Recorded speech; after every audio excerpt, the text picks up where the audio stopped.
Na segunda parte deste documentário sobre os empreendedores brasileiros, é notório que não nos falta capacidade e talento. Tampouco soluções para nossos problemas.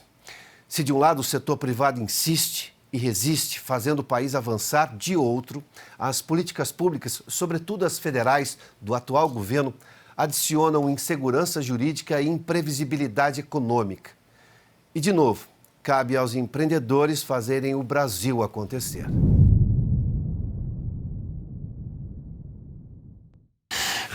Com 14 para 15 anos, eu entrei numa churrascaria dessas de beira de estrada, lá em Aparecida do Norte, aqui perto, né, Aparecida do Norte, e não saí até hoje, né? Então, vamos fazer, isso foi em 77, né? Nós vamos fazer daqui a pouco 50 anos de caminhada e projetos de restaurantes, de transformar e melhorar um conceito. Então, da caminhada de 14 anos lá no interior do Rio Grande do Sul até aqui, deu um belo passeio pelo Brasil, nas raízes, aonde buscar, com o que tinha que melhorar, como melhorar, e nós continuamos fazendo isso até hoje. Então, imagina que um produto que está sendo polido e arrumado ele durante 50 anos. Eu passei 2 anos em Aparecida e mais 1 ano e pouco no Rio de Janeiro. Então, eu digo que foi o meu estágio, o meu doutorado de espeto antes de fazer o meu negócio, né? Então, vim para Aparecida, lá eu comecei a fazer, era o menino dos sucos, eu cuidava de parte dos sucos, de uma lanchonete, e depois já dei um estágio uma hora, eu fui para dentro da churrascaria e passei por todos os estágios desde lavar prato, o Arricó, você foi o menino do suco, já é isso? Já foi. Já tem uma lojinha de suco. Mas antes disso, antes disso, meu primeiro empreendimento era, eu estudava na parte da manhã e à tarde eu saía com um caminhão que fazia feira no interior, vendendo sal, açúcar, farinha, essas coisas, e recolhendo ovo, galinha, essas coisas e voltar. Então, o meu serviço na parte da tarde da escola era fazer mais ou menos escambo. A gente ia com uma carga e voltava com outra. Isso eu fiz durante quase 1 ano.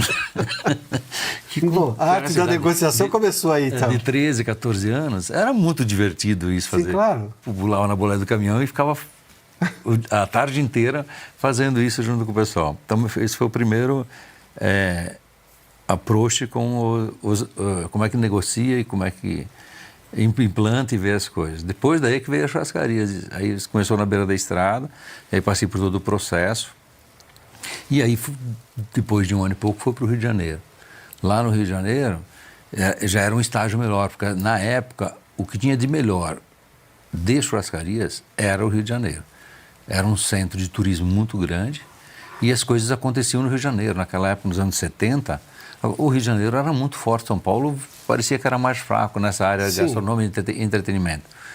Depois que São Paulo se mudou, a Bolsa do Rio veio para cá e o mundo foi mudando e São Paulo está posicionado diferente hoje no conceito hoje, gastronômico. Hoje é a referência brasileira para tudo que tem de gastronomia. Mas aí quando eu entendi o que era, não era nem o churrasco, era servir e como atender o cliente e como agradar o cliente, ser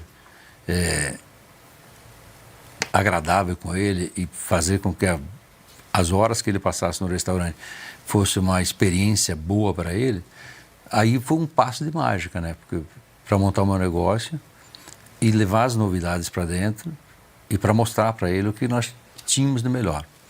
Porque todo mundo fala, tem que fazer o que o cliente pede. Não, a obrigação nossa como restauranteiro e como dono de restaurante, nós temos que surpreender o cliente e oferecer antes que ele pede. Quando ele começar a pedir, é porque nós já estamos atrasados. Então, a minha busca essa caminhada toda foi surpreender o cliente. Então, eu tenho que buscar informação, eu tenho que buscar como é que eu posso agradar o meu cliente. Não é uma coisa que você faz que você vai te perpetuar dentro da sua história, né? Você realmente tem que ir se reinventando. E quando a gente fala essa palavra, que é uma palavra talvez mais moderna, mais nova, mas é verdade, você tem que ir transformando isso em seu negócio. Se for pegar, meu pai, ele abriu a Casa Flora pensando na sobrevivência da família dele. Ele nunca imaginou que a Casa Flora chegaria aonde ela está hoje. E ele fala isso várias vezes, né? Ele abriu por uma inspiração e ele tinha já a empresa que era do nosso avô, né? Que já tinha 20 anos, que ele já estava lá com ele. Mas aí ele viu que a empresa estava ficando pequena. Meu avô teve 7 filhos, então uma questão de sobrevivência da família. Ele falou, poxa, eu preciso dar um passo agora sozinho, começar um novo negócio. E assim foi. Então, dentro desse pensamento, desse momento de inspiração dele, onde ele abre uma empresa, aonde nós estamos hoje, nesses 54 anos, tiveram vários acontecimentos dentro dessa história que nos fazem quem nós somos hoje. Né? Então, todas as lutas, as dores, os desafios, os sofrimentos que ele teve, isso tudo fez com que a gente não desistisse. Primeira coisa é isso. Acho que você não pode lá, de jeito nenhum, dar o braço a torcer por mais que seja difícil, que seja duro. Primeiro ponto acho que é esse. Aprender a cada variável você agir de uma outra maneira, não pensar que se fazendo as mesmas coisas você vai chegar no mesmo local, você não vai chegar, porque você precisa fazer alguma coisa diferente. Então você precisa, achando dentro das variáveis que vão surgindo, você tem que ir atualizando a sua empresa, né, fazendo-se melhor. E muito trabalho. Acho que trabalho e honestidade é uma coisa que meu pai sempre ensinou pra gente, a nossa família sempre ensinou pra gente. Eu sempre gosto de muito calmo, né? Eu vou muito tranquilo pro meu dia a dia, eu não gosto nem de ouvir rádio de manhã para não ver notícia, para não ser contaminado pelas... Eu tenho que chegar limpo, sabe? Sem nenhuma influência. Nada contra o jornalismo, mas imagina. Eu tenho que chegar na empresa, sabe? Estamos aqui para ouvir seu método. Sem nenhuma coisa. Então eu vou quietinho, faço as minhas orações, tal, chego lá na empresa quieto para começar o dia, tal. Aí cada dia vai dar sua batalha, né? Tem dias que você sai mais derrotado, óbvio, porque você apanhou mais do que outros dias, mas de maneira geral eu saio com uma visão sempre mais otimista, por mais que a gente apanhe. Eu tenho essa, mas eu vou sempre muito em paz. Eu não escuto rádio. Às vezes eu levo lá minhas filhas para algum lugar, lá para a faculdade, ela até acha estranha que eu não escuto rádio. Eu expliquei para ela o porquê.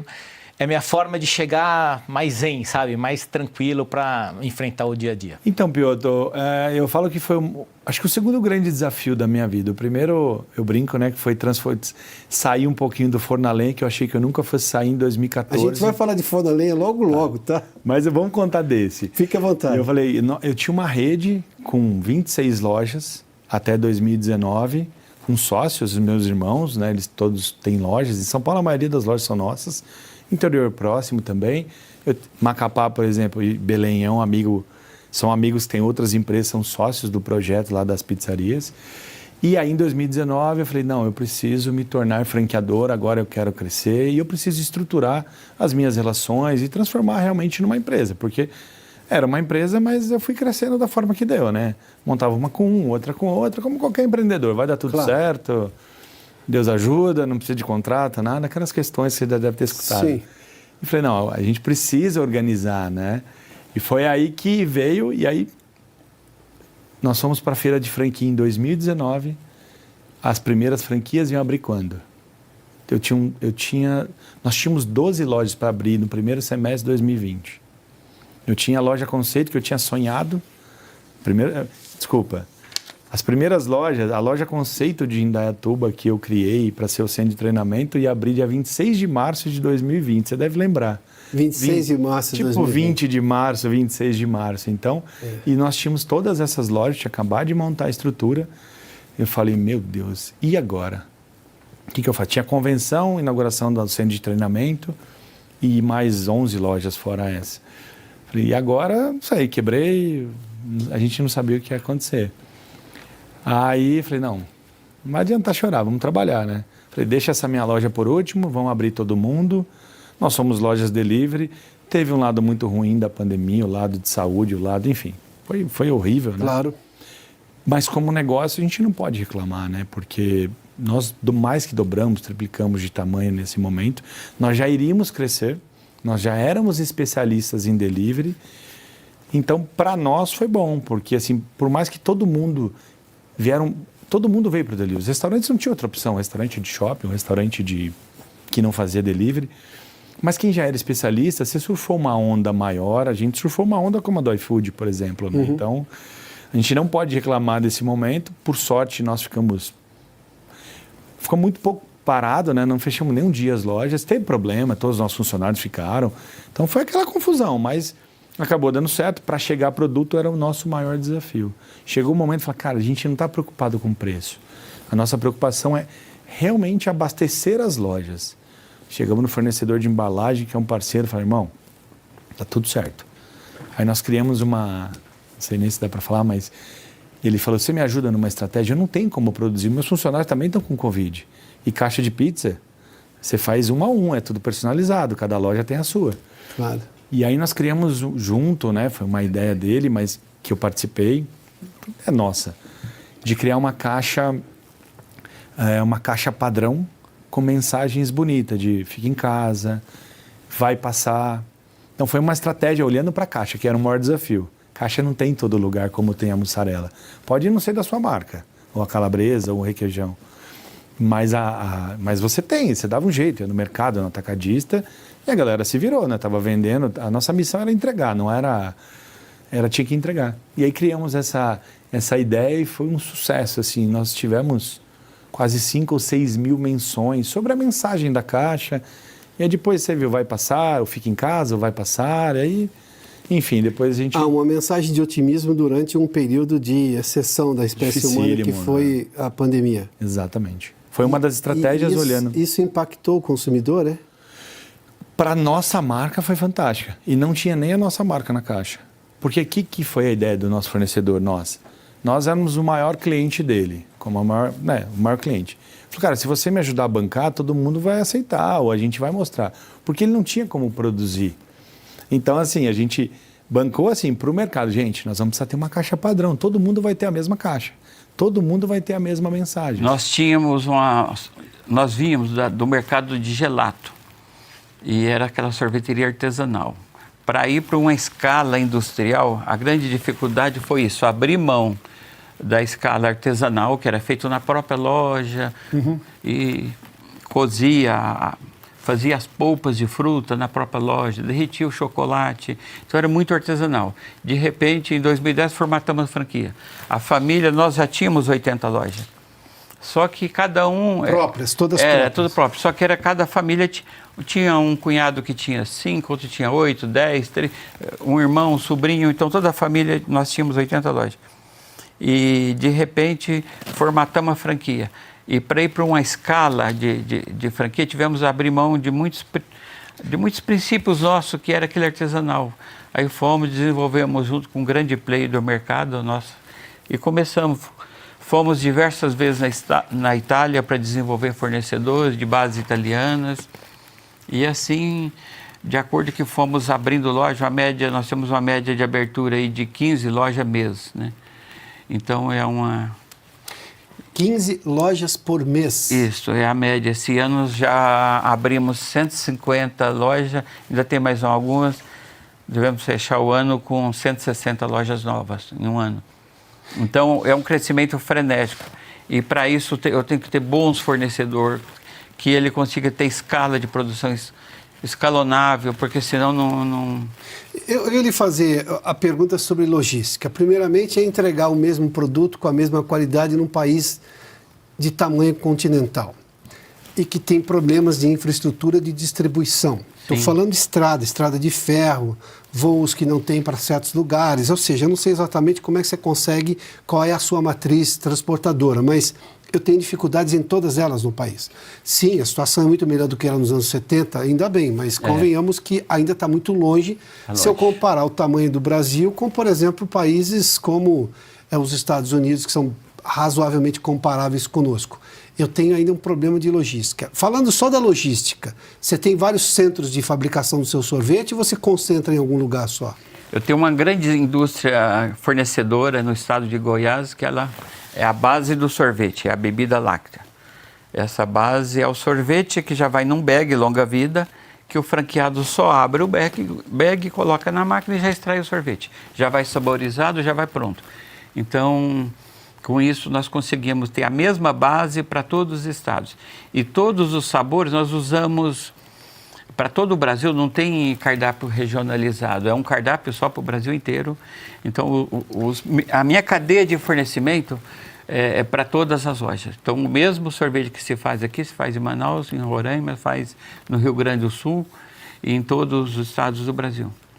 E quanto à logística, no início tivemos muita dificuldade com o operador logístico, porque nós tínhamos que entregar em todo o Brasil a cada 15 dias é a nossa operação. E aí resolvemos, por essa dificuldade de encontrar um player que assumisse e conseguisse manter essa pontualidade, nós criamos uma logística própria. Aí, você tem uma logística própria. Aí nós abrimos um centro de distribuição, começamos a comprar caminhões e hoje já fechamos mais 7 agora, 42 caminhões. Ô, Isaías, eu sou do tempo em que se discutia terceirização como uma saída para reduzir custos, para melhorar a eficiência. Você está me dizendo que a terceirização do transporte, que não é o seu negócio fim, obviamente o seu negócio é fabricar e vender sorvete, montar as lojas, você precisa fazer que esse sorvete chegue no tamanho em lojas que estão pelo país todo.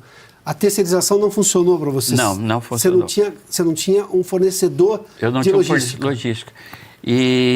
E nós conseguimos com isso a qualidade do serviço, nota 10, não tem atraso, é sempre pontual a nossa logística, não falta produto.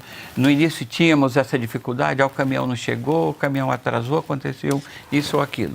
A nossa não, é pontual. A cada 15 dias entregamos em todo o Brasil. Desenvolvemos um modelo de negócio próprio, único. E funciona. Para mim, a resposta é a mesma, independente do contexto. Inclusive, é a mesma resposta do que um atleta de alta performance. Eu gosto muito do paralelo entre mundo empresarial, carreira, trajetória profissional e esportes de alta performance. Porque, no fim do dia, o que é necessário para você chegar lá é a mesma, que é resiliência, trabalhar duro, trabalho volta, né? Ele compensa. E você não perder tempo com o que você não pode controlar ou com fatores que às vezes independem do que você precisa entregar, né? Os resultados precisam ser entregues independente de qualquer característica, de qualquer contexto. Então, o atleta de alta performance, ele tem que acordar cedo, treinar 2, 3 vezes por dia. Ganhou o campeonato no domingo, segunda-feira o que ele tem que fazer? Treinar. Porque o concorrente dele que perdeu, se ele foi a medalha de ouro, quem não foi a medalha de ouro, vai estar treinando na segunda-feira. Então, se você não treinar na segunda, você está um treino a menos que o seu concorrente para o próximo campeonato. É assim, a gente aposta na tradicionalidade. O Lelis ele não é velho, ele é tradicional. E a gente investe nisso. Uma vez um amigo brincando comigo falou assim: poxa vida, o Lelis, há todos os anos que eu venho aqui é a mesma coisa. Eu falei assim: não, o Lelis ele é a mesma coisa porque a gente investe nisso. A gente quer que você venha aqui e lembre do seu pai que veio, do seu avô que estava com você, da sua esposa que está aqui, a referência que ele fez. A perna de cordeiro com legumes, ou a massa, o molho que está na massa. Então, diferente de alguns segmentos que você tem que estar inovando constantemente, no nosso caso não chega a ser tão uma realidade. A gente investe, inova, tem pratos que entram, 2 pratos que entram por ano. A bebida é mais fácil, né? Você acaba mudando praticamente de 6 em 6 meses de acordo com a sazonalidade. Mas os pratos em si não. E os nossos clientes, quando ocasionou da gente mudar algum prato, teve um período, foi o ano de 2000 eu não vou lembrar agora, que eu tirei um prato do cardápio que era o anhelote verde. Você tirou... Da reforma do cardápio eu tirei o anhelote verde. Aí você sofreu crítica. Nossa... Bem feito para você.